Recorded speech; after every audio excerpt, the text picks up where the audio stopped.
Latest update आ रही है इसरो यानी कि इंडियन स्पेस रिसर्च ऑर्गेनाइजेशंस की तरफ से नोटिफिकेशंस आई हुई है ITI, diploma and BE BTech वाले कैंडिडेट के लिए। आज के इस एपिसोड में हम लोग इसी रिक्रूटमेंट के बारे में जानेंगे बहुत ही डिटेल में, एक एक छोटे से छोटे इंफॉर्मेशंस को बहुत ही आसान भाषा में समझने की प्रयास करेंगे। नमस्कार दोस्तों, मेरा नाम है सौरभ सर और आप लोग देख रहे हैं मुझे एसके ट्यूटोरियल पर। आज के इस एपिसोड में बहुत ही डिटेल में हम लोग इस नोटिफिकेशंस को समझेंगे। कब से फॉर्म फिलअप स्टार्ट होंगे यानी कि इंपॉर्टेंट डेट क्या है, फॉर्म फिलअप करने के फी कितने लगेंगे और इस एग्जामिनेशंस बेसिक में रिक्रूटमेंट में एग्जामिनेशंस प्रोसेस क्या रहेंगे, इसको बहुत ही आसान भाषा में समझेंगे हम लोग सभी चीज़ों को।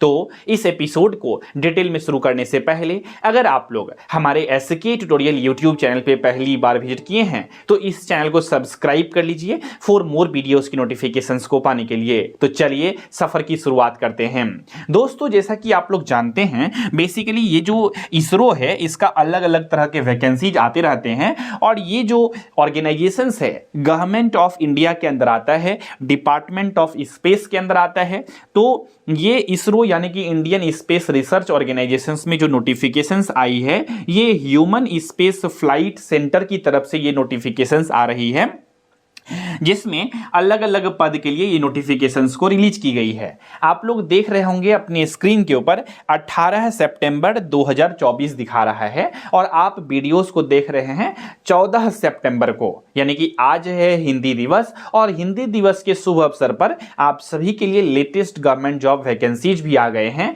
अगर आपने आईटीआई, डिप्लोमा या फिर बीई बीटेक किया है तो किसी भी तरह का एक्सपीरियंस नहीं मांगी गई है, इसीलिए ये सभी के लिए है ये वैकेंसीज।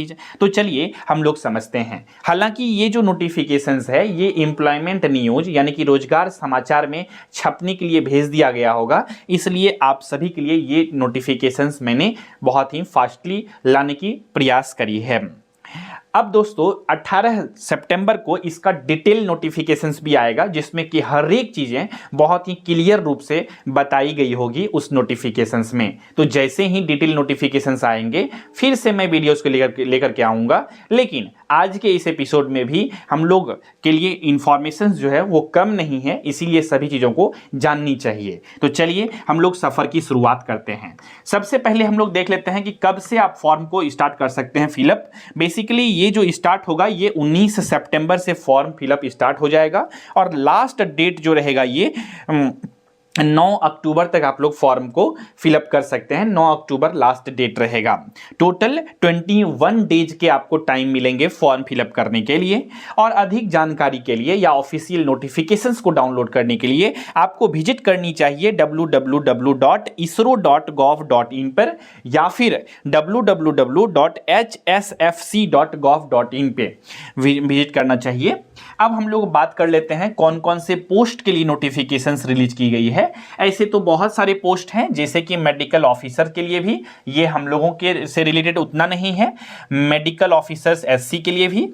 तो हम लोग शुरू करते हैं यहाँ से, क्योंकि हमारे चैनल पे जो है बेसिकली इंजीनियर्स हैं, टेक्निकल स्टूडेंट ज़्यादा हैं, मेडिकल साइंस के स्टूडेंट कम हैं, इसीलिए टेक्निकल पोस्ट पे ज़्यादा फोकस करते हैं। साइंटिस्ट और इंजीनियर के पोस्ट के लिए जो पोस्ट कोड है 04209, इसके लिए टोटल 10 वैकेंसीज आई हुई है, जिसके लिए एलिजिबल हैं एमटेक वाले कैंडिडेट या फिर इसके इक्विवेलेंट में रिलीवेंट डिसिप्लिन से 60% मार्क्स होना चाहिए, सीजीपीए या फिर CPI grading of 6.5 on A 10 points पे, या फिर इसके लिए एलिजिबल हैं बीई बीटेक वाले कैंडिडेट जिसका कि सभी सेमेस्टर में 65% मार्क्स होनी चाहिए। इसमें जो मिनिमम एज रखी गई है इस पोस्ट के लिए वो 18 ईयर्स और मैक्सिमम एज जो रखी गई है वो 30 ईयर्स रखी गई है। अब दोस्तों ये जो एज क्राइटेरिया दिया जाता है वो जनरल कैंडिडेट के लिए दिया जाता है, यानी कि ओपन कैटेगरी के लिए। अगर आप लोग ओबीसी से हैं तो 3 ईयर्स का एज में रिलैक्सेशंस मिल जाएगी। अगर आप लोग एससी एसटी पीएच कैंडिडेट हैं तो आपको 5 ईयर्स का एज में रिलैक्सेशंस मिल जाएगा।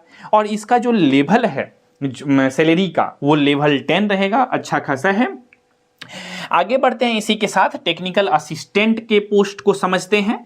इसका पोस्ट कोड है 10 to 13। टोटल वैकेंसी जो है 28 है।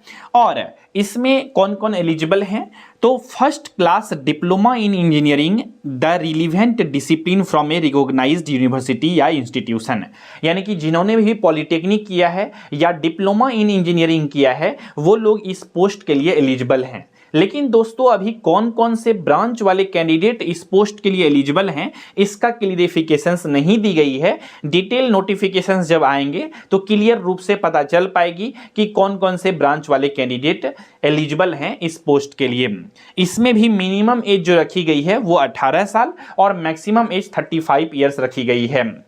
और यहां पर अगर मैं बात करूं तो वही एज में रिलैक्सेशंस ओबीसी के लिए +3 इयर्स का और SC ST PH कैंडिडेट के लिए +5 इयर्स का एज में रिलैक्सेशंस मिलती है। इसमें लेवल 7 का बेसिकली सैलरी वगैरह से स्ट्रक्चर रहेगा और लेवल 7 में जो सैलरी रहता है वो बेसिकली 35-36 हज़ार तो बेसिक पे रहता है और उसमें डियरनेस अलाउंसेस और भी बहुत सारे अलाउंसेस वगैरह सब जोड़ करके अप्रॉक्स में 45 से 50 हज़ार के बीच में सैलरी पर मंथ का पहुंच जाता है। खैर आते हैं हम लोग साइंटिफिक असिस्टेंट के पोस्ट के लिए। इसके लिए सिर्फ एक वैकेंसीज है और फर्स्ट क्लास से अगर कोई भी आदमी ग्रेजुएट हुआ है, BSc किया है, तो वो लोग इसमें फॉर्म को अप्लाई कर सकते हैं और 18 से 35 साल है एज का क्राइटेरिया, इसमें भी लेवल 7 का लगेगा। इसके बाद बात करते हैं टेक्नीशियन बी, जो कि बहुत ही इंपॉर्टेंट सा पद है ITI वाले कैंडिडेट के लिए। इसमें कौन कौन से ट्रेड एलिजिबल हैं वो भी अभी क्लियरिफाई नहीं किया गया है, लेकिन उम्मीदतः मुझे ऐसा लगता है कि इलेक्ट्रीशियन, इलेक्ट्रोमैकेनिक, फिटर, ये सभी ट्रेड के लिए नोटिफिकेशंस आ सकते हैं और आएंगे। और यहां पर टोटल वैकेंसी जो है ये 43 है और यही 43 में डिवाइडेड रहेंगे अलग अलग ट्रेड के नंबर ऑफ वैकेंसीज, ऐसा पॉसिबिलिटी है। देखते हैं जब डिटेल नोटिफिकेशंस आएंगी तो बहुत ज़्यादा क्लियरिटी के साथ हम लोग चीज़ों को समझ पाएंगे। और दोस्तों यहाँ पर SSLC से आपका ITI जो है बेसिकली 10th के बाद आपका ITI होना चाहिए, है ना। इसके बाद NTC यानी कि नेशनल ट्रेड सर्टिफिकेट या फिर NAC यानी कि national apprenticeship certificate in relevant trade में होना चाहिए NCVT से, है ना, ये याद रखिएगा। NCVT से मांगा गया है, SCVT वाला में थोड़ा सा प्रॉब्लम हो सकता है, इस चीज़ों के लेकर के थोड़ा सा क्लियरिटी रखिएगा अच्छे से। डिटेल नोटिफिकेशंस आएगी तो उसमें और भी हम लोग डिटेल में चर्चा करेंगे इसके बारे में। इसमें भी जो है मिनिमम एज जो रखी गई है वो 18 इयर्स और मैक्सिमम एज 35 इयर्स का रखा गया है। लेवल 3 का सैलरी का बेसिकली स्ट्रक्चर रहने वाला है और लेवल 3 में बेसिक पे जो रहता है वो 21,600 का रहता है और इसमें भी अगर बहुत सारा अलाउंसेस वगैरह सबको जोड़ देंगे तो अप्रॉक्स में 30,000+ का पर मंथ का सैलरी आपका बनेगा, यानी 30,000+ आपका पर मंथ का सैलरी रहेगा इस पोस्ट के लिए भी। तो ये थे आपके लिए बेसिक सा इंफॉर्मेशंस। आई होप आप सभी चीज़ों को समझ पाए होंगे। और एज में रिलैक्सेशन सर के बारे में हमने बातें कर ली है, इंपॉर्टेंट डेट के बारे में भी हमने बातें कर लिया है, पोस्ट के बारे में भी हम लोगों ने बातें कर लिया है। अब एक चीज़ रह गया है एग्जामिनेशन पैटर्न के बारे में। दोस्तों देखिए, इसरो का अलग अलग तरह के एग्जामिनेशन होते हैं, आप सभी को पता है, हमारे प्यारे सभी भाइयों बहनों को। तो बेसिकली यहाँ पर एग्जामिनेशंस का जो पैटर्न रहता है वो अलग अलग तरह के हैं। तो अभी ये भी स्पष्ट रूप से क्लियर मैं नहीं बताना चाहता हूं, क्योंकि कभी इसके एग्जामिनेशंस 80 मार्क्स के हो जाते हैं, कभी 100 मार्क्स के हो जाते हैं, कभी 120 मार्क्स के होते हैं, है ना। तो जितने भी मार्क्स के एग्जामिनेशंस हो वो तो नोटिफिकेशन इसका डिटेल वाला आएगा तो उसमें क्लियरली स्पष्ट रूप से आपको लिखा हुआ मिलेगा। लेकिन एक चीज मैं बता सकता हूं आप सभी को, इस एग्जामिनेशंस में टेक्निकल के क्वेश्चंस ही रहते हैं सिर्फ, और नॉन टेक्निकल के कुछ 2-4 क्वेश्चंस, 5-7 क्वेश्चंस ही देखने को आपको मिलते हैं, वो भी मैथमेटिक्स के, बेसिक मैथमेटिक्स के। तो इसके लिए बहुत ज़्यादा पैनिक होने की ज़रूरत नहीं है।